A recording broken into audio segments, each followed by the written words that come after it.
Well, we're here today to announce the first private citizen passenger in the history of spaceflight. The President said last August that this passenger would be one of America's finest, a teacher. Well, since then, as we've heard, NASA, with the help of the heads of our state school systems, has searched the nation for a teacher with the right stuff. Really, there are thousands of teachers with the right stuff. So let me tell you now who our teacher in space will be, and let me say, I thought I was a world traveler, but this tops anything I've tried. And the winner, the teacher who will be going into space, Krista McAuliffe. Is that you?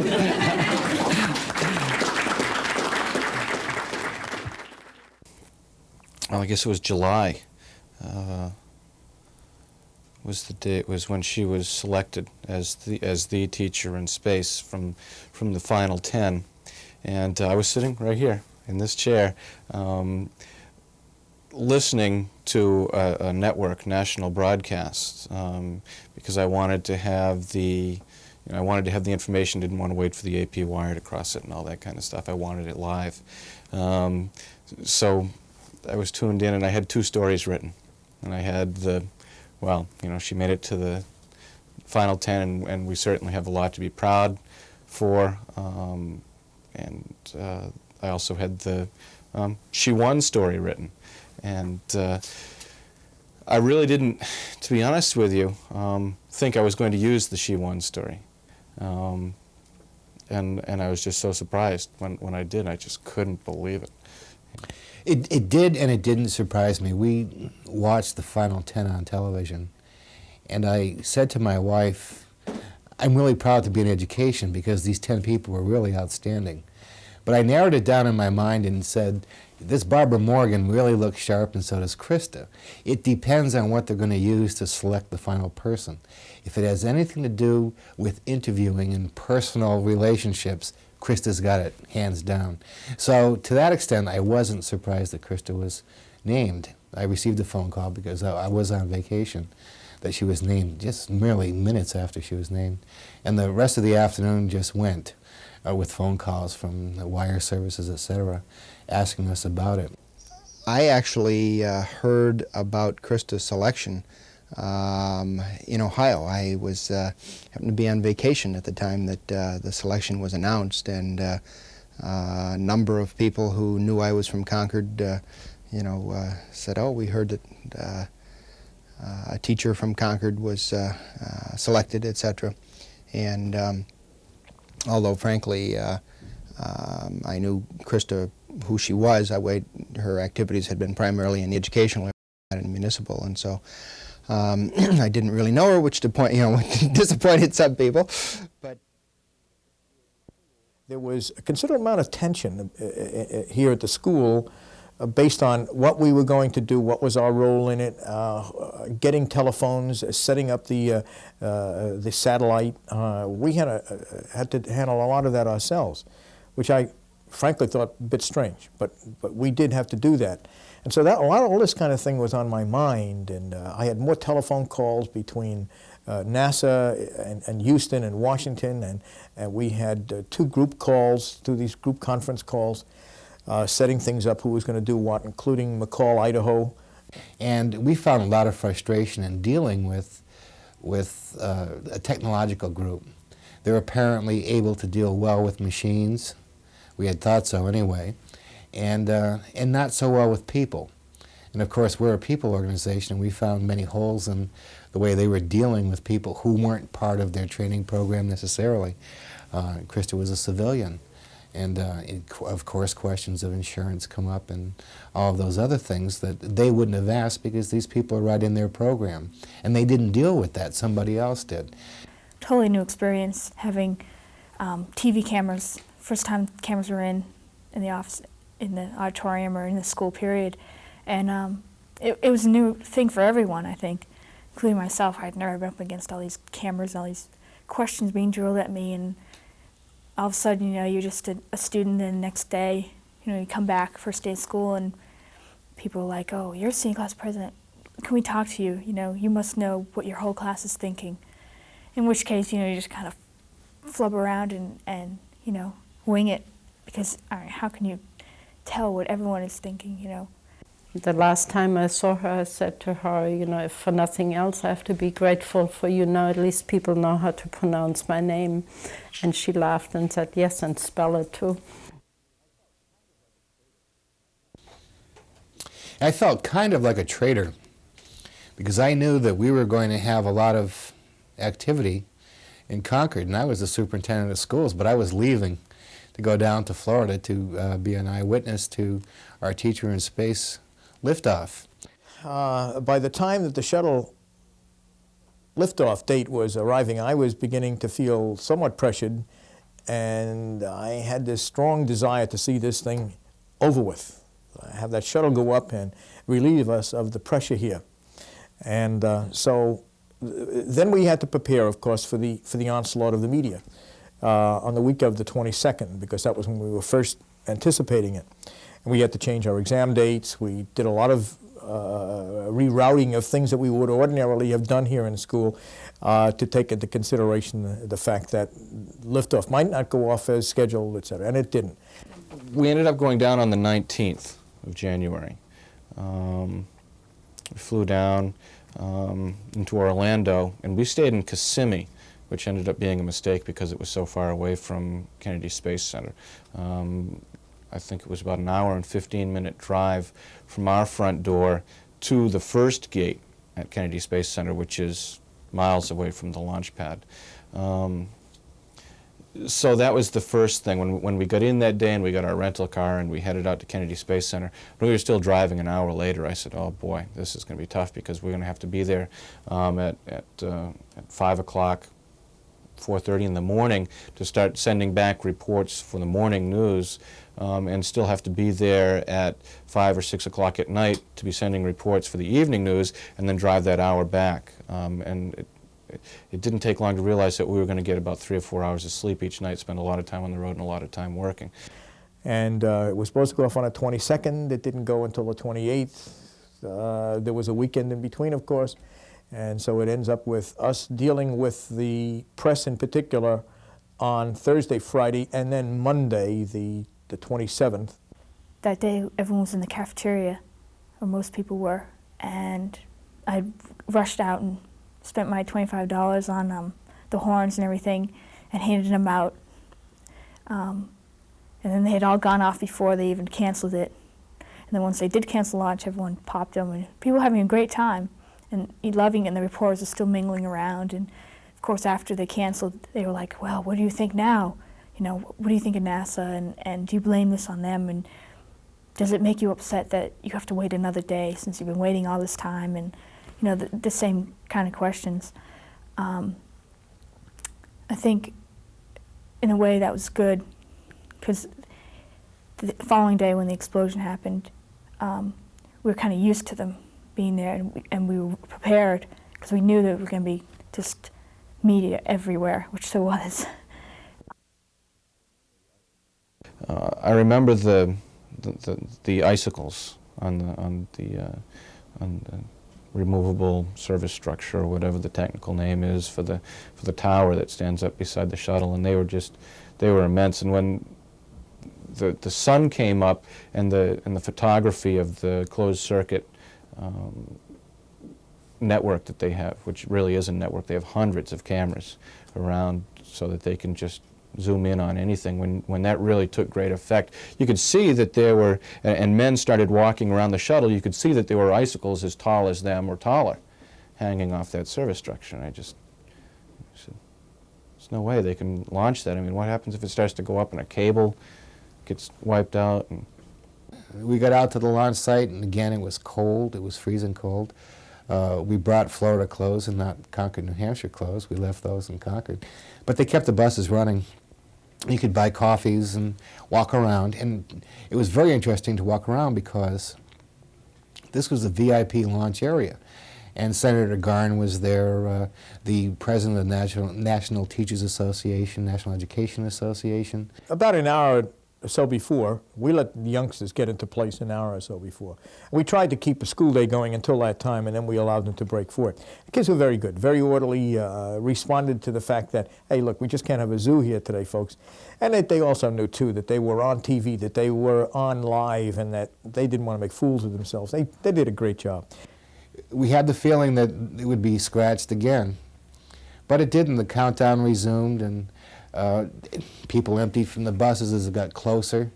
It was still cold.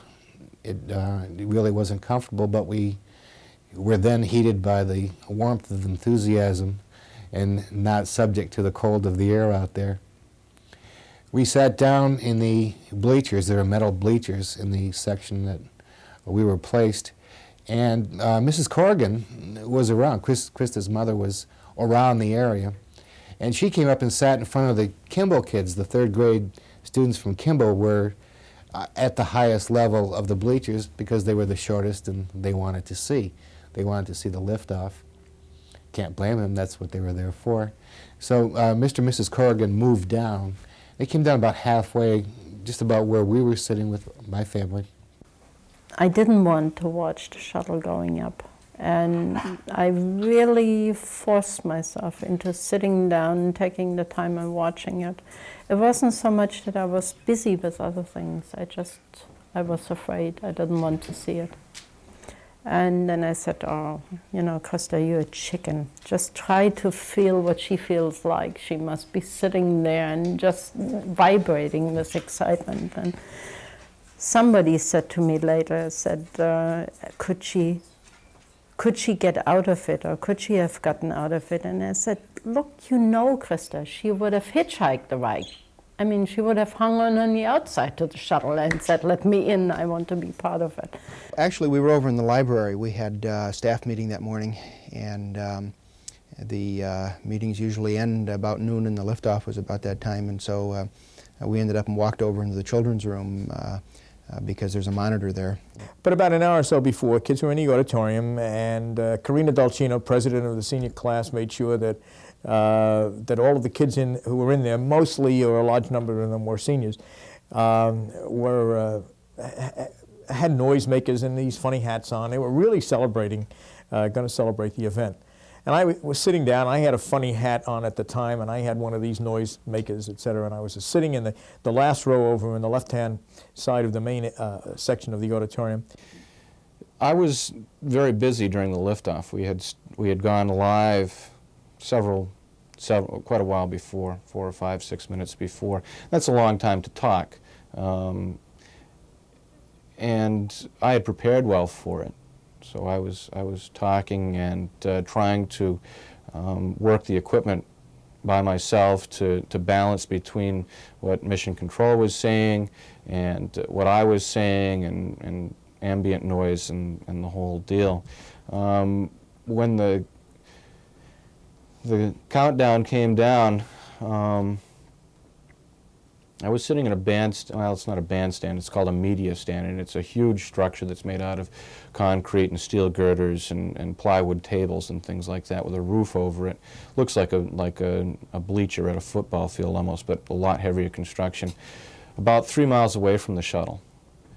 And when the first engines took off, the whole ground shook. I mean, it's something that, I think it's another dimension that if you were there, you have that people who have never been to Kennedy Space Center can't understand. You watch it on TV and you hear the sound crackle as the rocket takes off, but you don't realize that you feel all of that too when the ground shakes and all the buildings shake.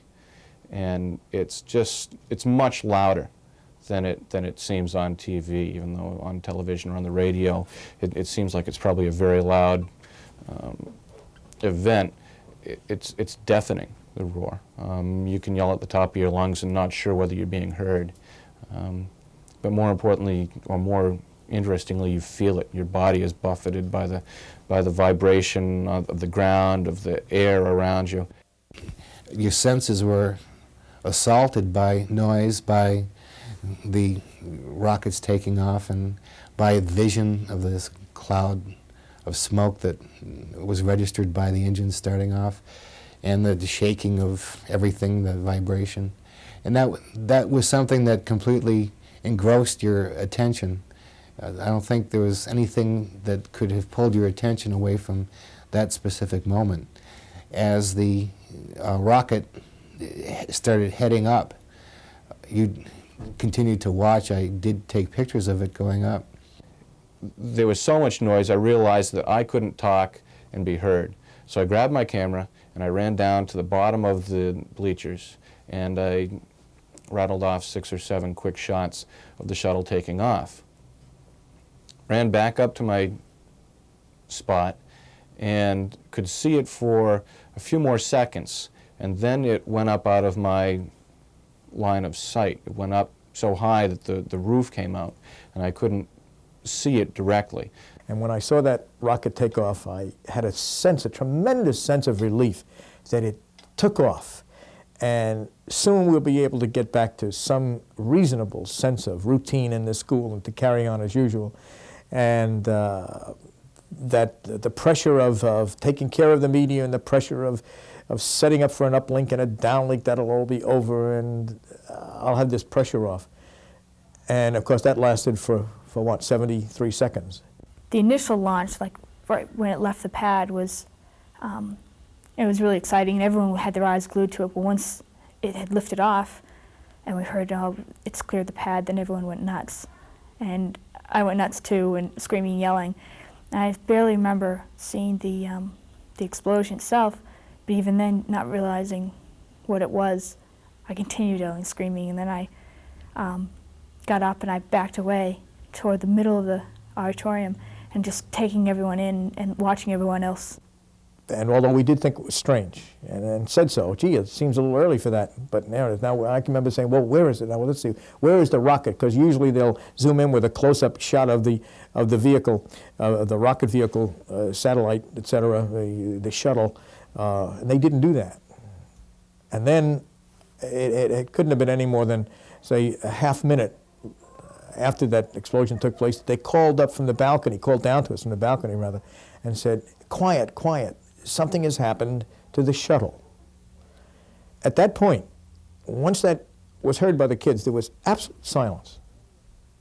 All the hilarity, all the ecstasy, all of the sounds and sights of joy just stopped abruptly, like somebody turned on a switch or turned it off. It just stopped. Eyes were glued on that set, ears just wide open for waiting. There was a sense that something was wrong, but nobody wanted to say anything. And somehow everyone seemed to be trying to convince themselves that they'd never seen it from this angle before, or that they couldn't remember the rockets separating because of the boosters flying off in odd directions, but that it must have been normal, except they hadn't ever witnessed it quite that way before. And I don't tend to talk to my television set. Even when I get angry, I don't talk back because I know they don't hear me. But that time I did talk to it, and I said no and no.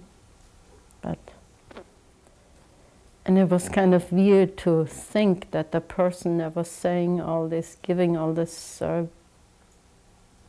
information about, I guess, all the things he was reading off, couldn't see what we were seeing. When the explosion that destroyed the shuttle happened, it almost knocked me over. Talking about the feeling again of what it was extremely loud, and it was a loud thwack, and then a boom, and it really rattled everything. This heavy concrete and steel media stand just shook, and you can't believe anything could shake like that, stronger than any earthquake that I've felt or anything like that. And it just, to me, I thought, never seeing a space launch before, I thought the boosters were separating. I didn't know that, that they went a couple minutes before they separated. And I didn't know what it sounded like. I didn't know what it looked like. And I saw this Y in the sky on the screen, and I figured 2 boosters taking off. And I was standing there, and I remember saying that it looks as though it's a good flight, and then the mission control came over, and they talked about losing speech contact with the crew members. They talked about a malfunction, and they talked about an explosion. In the meantime, I saw the two booster rockets heading off to the sides and away from the main area where it was smoky, and this big orange ball with shards coming out of it, just pieces going away, and it was very clear that something very terrible had happened. But again, being a layperson, you just don't know the extent to which there was human life lost or whatever.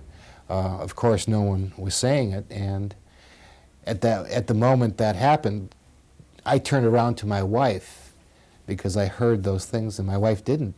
There were big tears on her face, and she said she was happy for Krista. She didn't know, just like no one else really knew. Mrs. Corrigan turned around and said, "What happened, Mark?" And I just looked back at her and said, "I don't know," because I didn't. I wasn't not telling the truth. I just didn't know what was happening. She again turned around and asked me, and it was like, "You're Krista's boss. Tell me it's okay." But I couldn't, of course. I could see everyone running. Ed Campion and Dick Young and all the people that were the contacts in the media dome just scattered. And people were, it wasn't a panic situation, but something obviously really wrong had happened, and they were running in all sorts of directions. And I couldn't believe it when he said that the vehicles exploded, and it's just like, that can't be. You know, I never prepared myself for any failure. The thought of that happening, a major failure like that, never had crossed my mind. Felt I wasn't, you know how it is, you're standing and you're not getting any information, you got to do something. So I turned around, there were enough teachers teachers I knew would stay there with the kids. Turned around, went into the main office to find out if they heard anything or any phone calls had come through. Nothing. We had a TV set in the main office also, and a lot of the office staff, and there were a few youngsters and some teachers and people in general, reporters, etc., were standing there, and everybody's mouth was just wide open, you know, and there was a stunned silence. NASA people came running out and indicated that we were to get off the bleachers and leave the area, get back to our buses. So I did that, but only after I realized that I was the only one standing there. And Dave Staples, one of our guidance people, came and put his arm around my arm and said, "We have to go." I was in a state of shock. I was just looking at this ball of smoke in the air.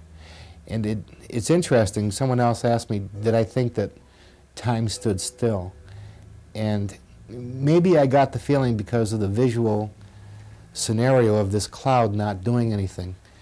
First, everything was moving rapidly. The rocket was going up. Then there was a cloud hanging there. And it seemed that it stayed there for the longest time. I was just speechless. I didn't know what to say. And Jim Banky saved me. He came over and he sat down behind my microphone, and I was trying to pull myself together, and he's doing the broadcasting for me as though he's talking to me and I'm interviewing him. And when I realized finally what happened, I sat down beside him, and things took off again. At that point, I think I worked properly for 10 minutes. And then I went back into the auditorium, and on the way back I remember saying to two of my math teachers, you know, what a shame, here we are, all, you know, it's you know, it just seems a shame that the explosion took place. And they said to me, "Don't worry, you know, nothing has come out yet that said that, you know, that disaster has struck. You know, they'll probably pick them up or something," and I just didn't feel that way about it. I then left the area and walked toward the bus, and I recognized it was Dr. Brown from NASA, and I went to him and saw a parachute coming down over the ocean.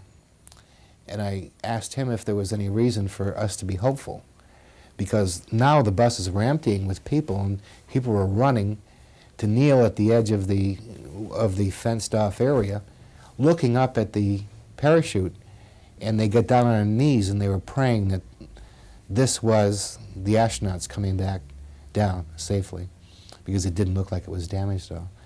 Well, he said to me, no, there was no reason to be hopeful. That was a booster rocket, and that was that. When finally went back into the office, and the word came out at that time, which was about 10 minutes maybe after the explosion, that there was no, all indications were that there was little hope for the astronauts. And I remember saying to myself, I may have said it out loud, well, here we go again, thinking of the Louis Cartier incident of just 6 weeks before, to the day when we had to quickly grab the reins of the school and pull things together. And Mr. Foley came on and said, everyone go back to your classes, and asked the media to leave.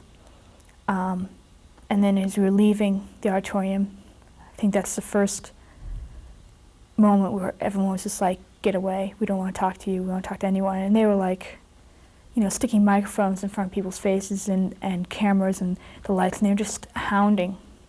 And the kids pretty much just walked by, some of them, you know, said, get out of my face or whatever, and teachers tried to push them away.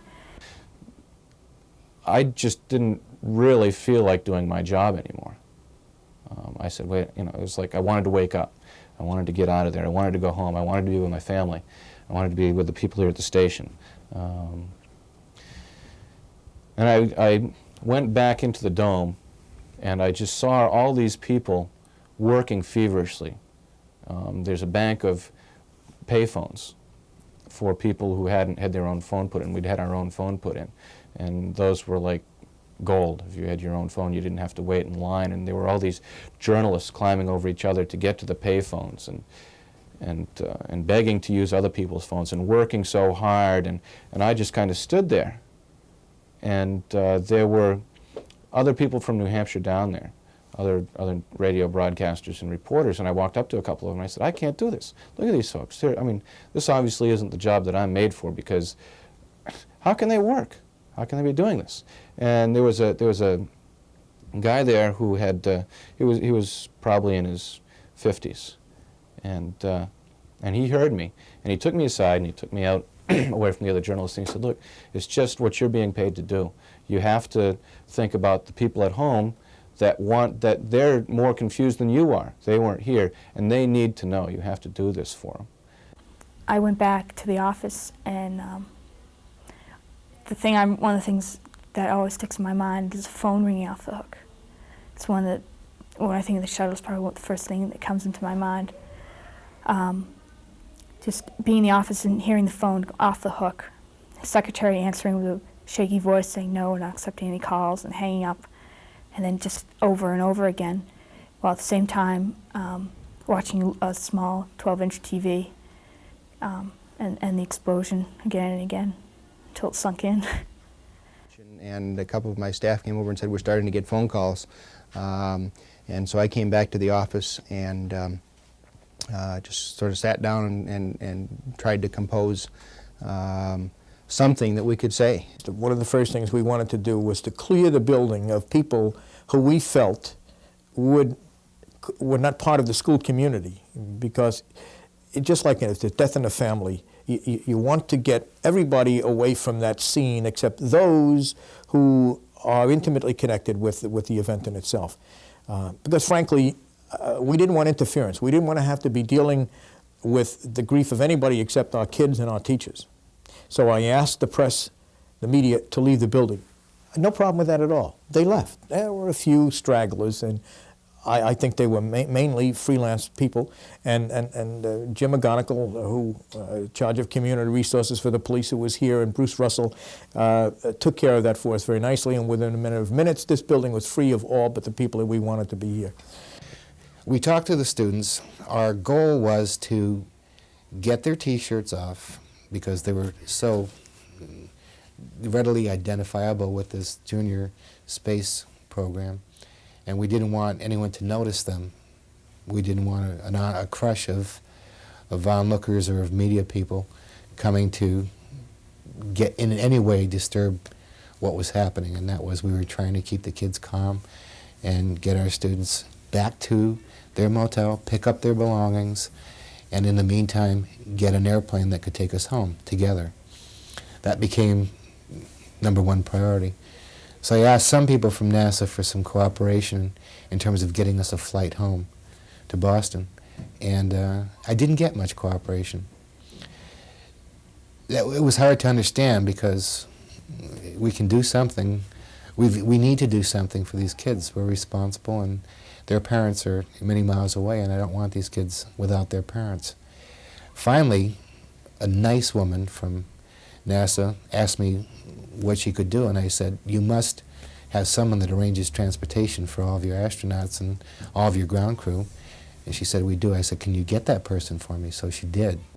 Brian Ballard, who was with me, who was the editor of the school newspaper, and I, and Bob Holer and Ralph Menace from the Concord Monitor,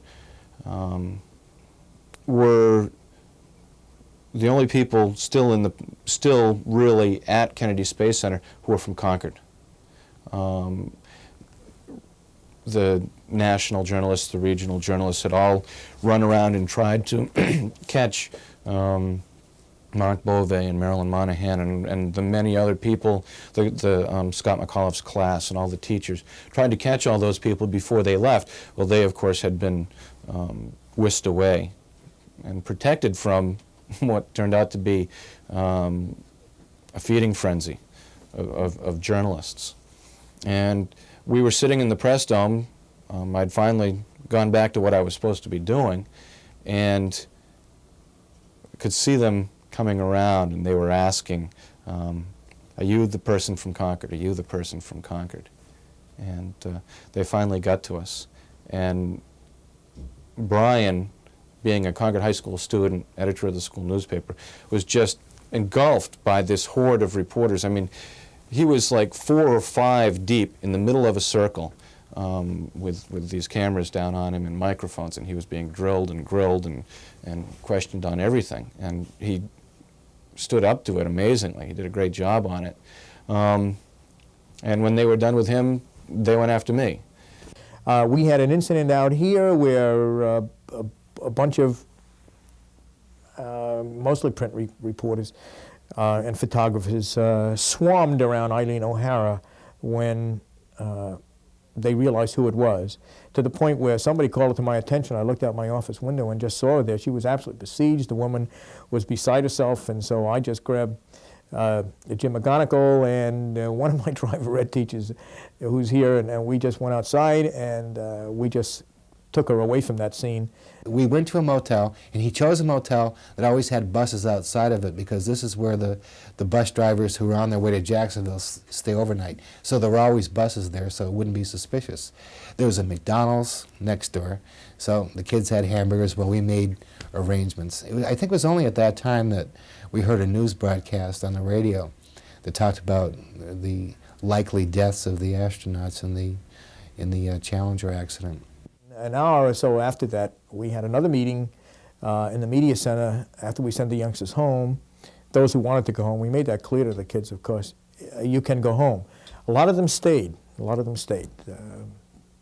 know, they were still in a little bit shocked. We made sure, of course, that we had all of our counselors on board ready to help kids.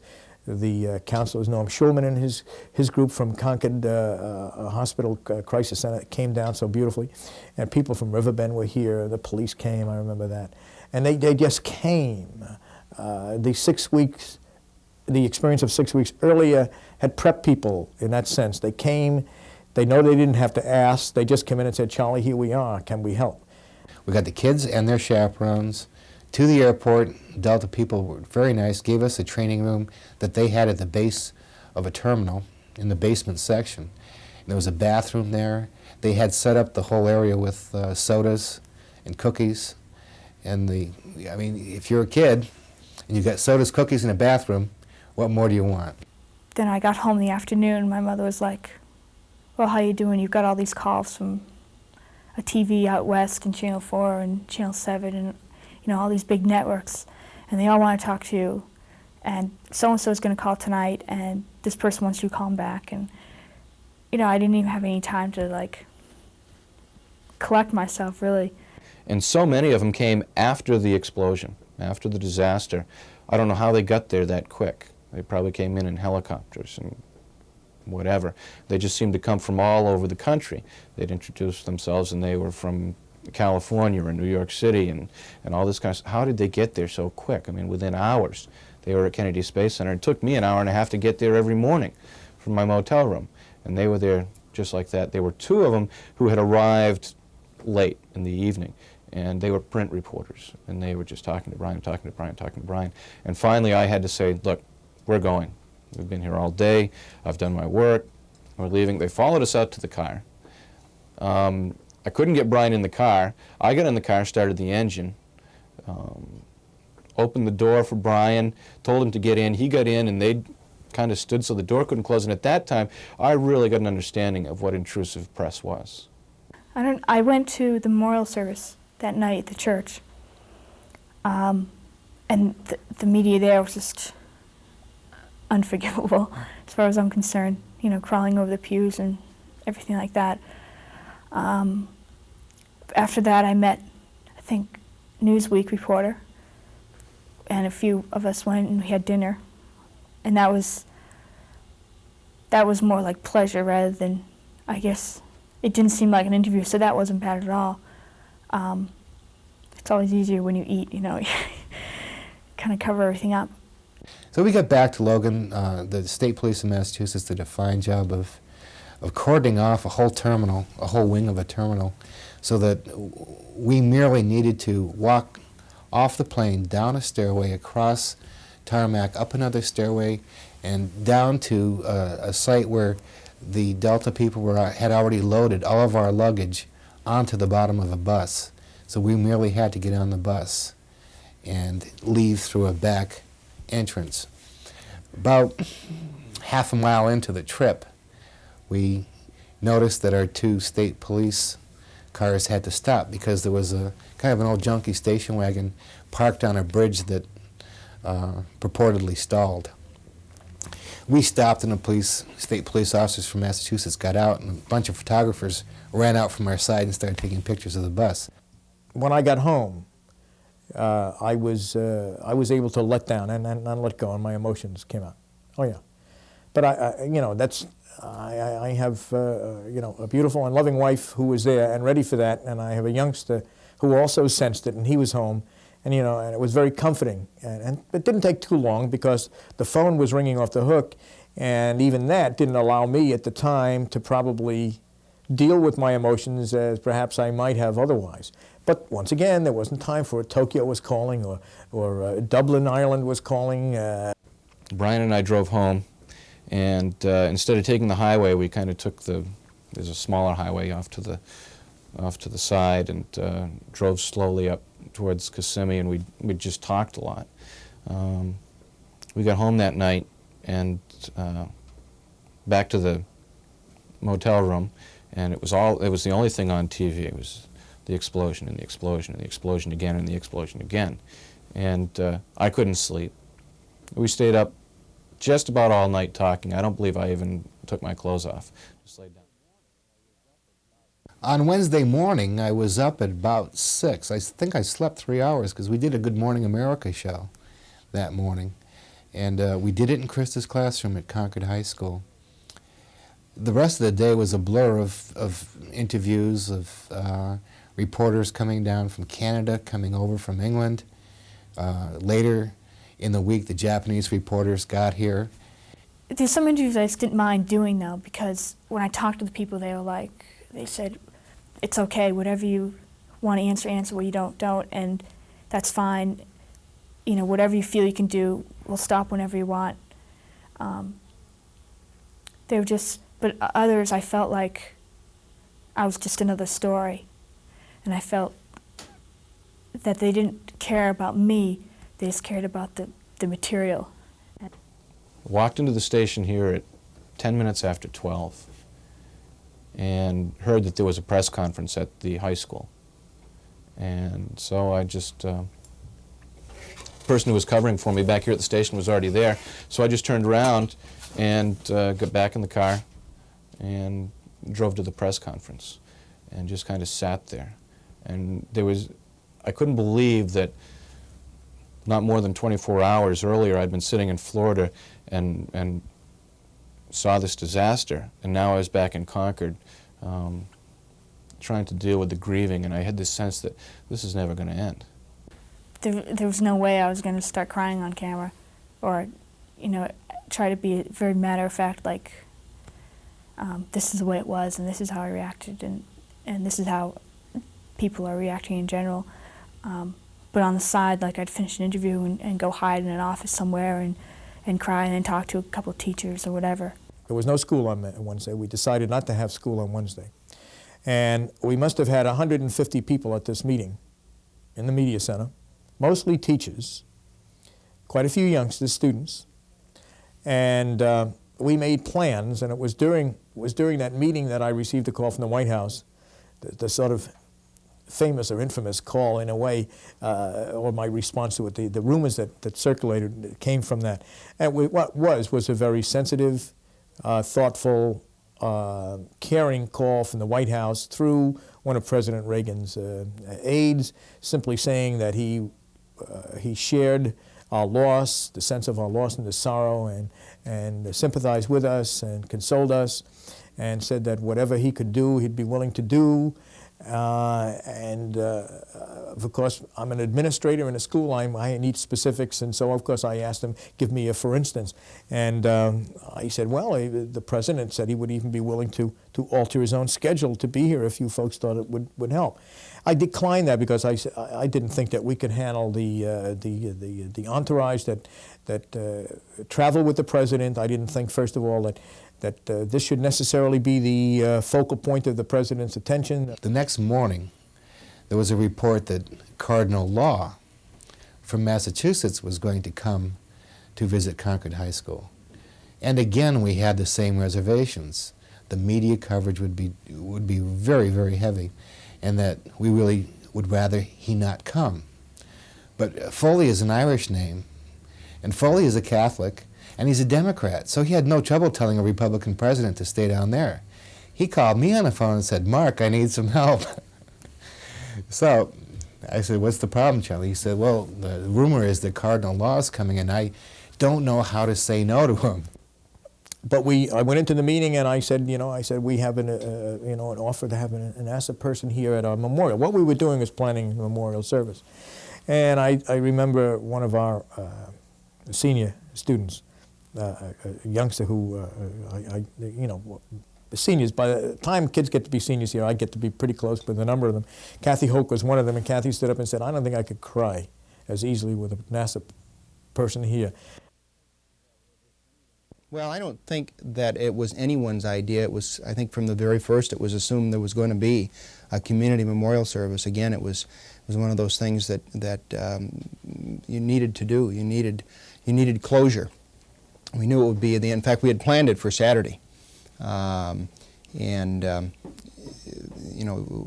had to do something that would allow people to feel that at least for the time being, it was over. And when the high school, well, we learned a lot during the week in terms of dealing with the media. We were going to have it at the City Hall auditorium, and then we thought about the National Guard Armory because of all of the people, and then with some of the incidents that took place at the churches where people were kind of trapped coming out of the doors of churches and what have you by the camera lights, we decided, well, even though it's cold, we better have it outside, and those people who want to speak with the media can, and those who don't can just disperse. And we got out the plans for President Reagan's visit to it, which just a little bit earlier at the State House Plaza, and we kind of reconstructed a lot of the physical aspects of that, not the elaborate security, but and asked people who had been involved to participate. We wanted to keep it simple, and yet we wanted something that people could remember and feel a sense of closure as a consequence of being there. We knew the media would cover it. We moved it from Saturday to Friday because of the high school scheduled their memorial service, and the feeling was that if we had the community memorial service, they would cover that and leave the high school alone, and so we moved it to Friday. Not a single student that we know of failed to attend the memorial service, and it was voluntary. So that we had about 1,400 to 1,500 people in attendance, in addition to the teachers. And the service just merely consisted of, I had a little skeleton that I had hoped that the kids by themselves would fill in, which they did, and they just came up and spoke. I mean, the whole auditorium was filled. I remember people just coming down from stands, going from this microphone from all these people, and just saying whatever came to their head, or whatever they were feeling, you know, just to share with everyone. It was so, I remember thinking how honest everyone was being, how everyone was, you'd look in the stands, you could see people leaning on each other, physically leaning and crying, but it was okay because we didn't have to put up a front here because we were all in this together. And it didn't matter if, you know, you started crying because there's no camera in your face and you know that no one's going to make fun of you. I mean, it was incredible to see these people that you'd think they'll never ever get up in front of a crowd and say a word. I mean, they're quiet, and they'd come up and they'd say, you know, I'm so pissed off, and it's a good thing that Nass isn't here, that our representative isn't here, because if he was, I'd probably kill him because I'm just so mad. There's a lot of that, and there was a lot of, I never realized how important teachers and my friends were to me, and how important they are, and how much I need all of you, and just a whole gamut of things that were said there. Very impressive to me was to see teenagers that are supposedly so uninvolved in other people's lives coming together and helping each other. That was one of the nicest experiences of this whole tragedy. And well, offering maybe not advice, but an arm around the shoulder and two heads together and all this.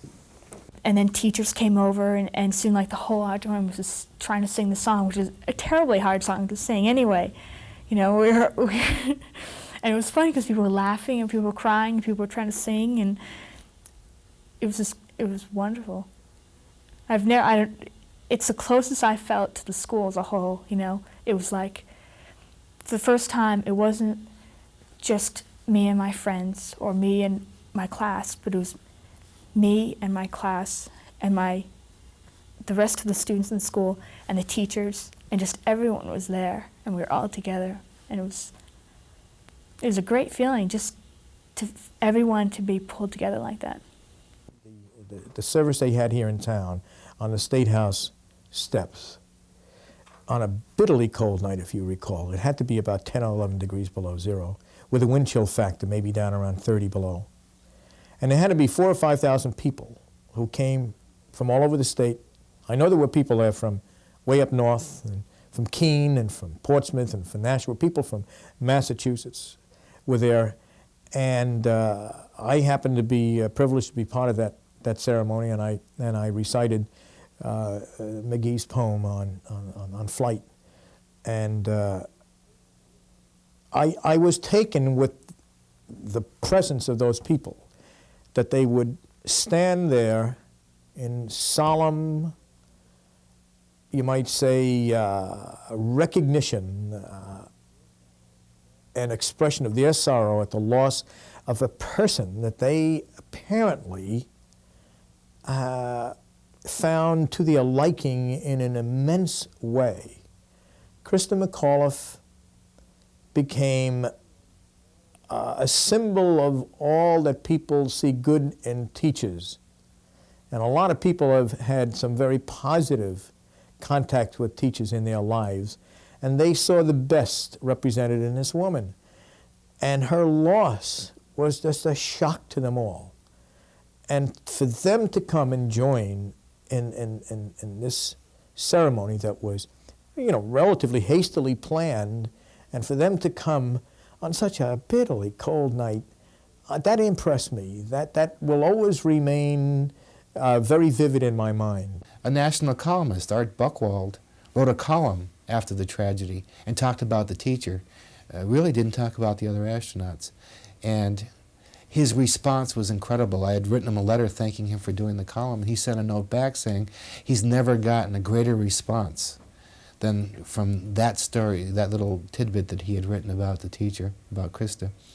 So I've got to believe that if what we do is unimportant and that we really don't have any place in a kid's life, that there are 100,000 people that didn't get the message, because I think what we do is really important. And it's personally made me feel better in my chosen field that we have and can have a very positive effect on kids, that what teachers do with kids is indeed important. And what we can do as a school is indeed important. The whole event really made me question what I do for a living. I was very upset because what had been the best story, the nicest story, the happy story that I'd been able to follow all this time, it wasn't Seabrook that's been in the news, splitting the state for years, and it wasn't a shooting death at the high school, and it wasn't all these other things. It wasn't Bernard Getz. It wasn't all the other major stories that had come through Concord that I'd worked on in the last several years that were bad news stories. It was good news, and it was great news, and everybody was happy, and everybody was proud, and even that went bad. And it made me stop and think a lot about what I was doing and whether I was the right kind of person to do it. After thinking about it, I decided that maybe what I was doing and the way I felt about what I was doing and being hurt by what was going on was good, and that maybe if more people in this trade were like that, maybe we'd be better off. But the most impressive thing to me of all that I'll always carry with me is the enormous outpouring in writing of letters and poems, telegrams, hundreds of telegrams from all over the world, letters within 3 days. The volume of mail coming into the school was something that no one would have believed had they been asked to predict it.